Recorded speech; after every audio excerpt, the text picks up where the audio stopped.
বিসমিল্লাহির রহমানির রহিম। সবাইকে স্বাগত জানাচ্ছি ভিসা প্রফেসর আজকের এই ভিডিওতে। আশা করছি আপনারা সবাই ভালো আছেন এবং সুস্থ আছেন। দর্শক, আজকে আমরা যে বিষয় নিয়ে আলোচনা করব সেটি হচ্ছে যে ইউরোপের সেনজেনভুক্ত দেশ পোল্যান্ডে কি করে যাওয়া যায়। দর্শক, পোল্যান্ডে বর্তমানে একটি প্রোগ্রাম রয়েছে এনসি মেশিন অপারেটর।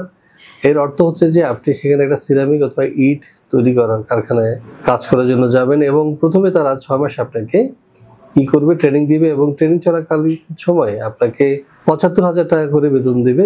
এরপর 6 মাস ট্রেনিং দেওয়ার পরে আপনাকে বেতন দিবে ১,৩৫,০০০। এরপর 6 মাস ট্রেনিং দেওয়ার পর আপনার বেতন দিবে এর দ্বিগুণ, অর্থাৎ প্রায় ১,৫০,০০০ টাকা। দর্শক, পোল্যান্ড হচ্ছে যে ইউরোপের সেনজেনভুক্ত দেশ এবং ইউরোপের প্রবেশদ্বার। সুতরাং আপনি যদি সেনজেনভুক্ত দেশে প্রবেশ করতে চান তাহলে এই পোল্যান্ডই হতে পারে আপনার জন্য একটা আদর্শ ঠিকানা। তো দর্শক, আপনাদের মধ্যে থেকে যারা এইচএসসি পাস এবং মোটামুটি স্পোকেন ইংলিশ জানা আছেন তারা কিন্তু নির্দ্বিধায় নিশ্চিন্তে পোল্যান্ডের জন্য আবেদন জমা দিতে পারেন। দর্শক, পোল্যান্ডে শুধু সিরামিক কারখানা নয়, এখানে নার্সিং পেশায় অর্থাৎ মেডিকেল ভিসায়ও কিন্তু আপনি দিতে পারবেন এবং সেখানে নার্সিং ডিপ্লোমা রয়েছে, 1 বছর মেয়াদি কোর্স রয়েছে। ইভেন আপনারা যারা এমবিবিএস সমমূল্য কাজ করতে চান বা পড়াশোনা করতে চান সেটিও কিন্তু এখানে সুযোগ রয়েছে।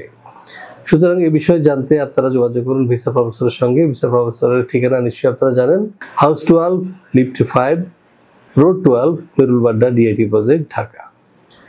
দর্শক, আরেকটি বিষয় বলে রাখি, সেটি হচ্ছে আমাদের বিষয় জানতে আপনারা আমাদের ওয়েবসাইট ভিজিট করতে পারেন। সেটি হচ্ছে www.visaprofessor.org এবং ভিসা সংক্রান্ত সংবাদ পড়তে ভিজিট করতে পারেন www.visanews24.com। তো দর্শক, আজ আর কথা নয়, আপনাদের সবাইকে আমাদের চ্যানেলটি সাবস্ক্রাইব করার আমন্ত্রণ জানিয়ে শেষ করবো আজকের এই ভিডিও। সবাই ভালো থাকুন, সুস্থ থাকুন এবং নতুন বছর আপনাদের জীবনে সুখ, সমৃদ্ধি এবং সম্ভাবনা বয়ে আনুক এই প্রত্যাশা রেখে শেষ করবো আজকের এই ভিডিও। আল্লাহ হাফিজ।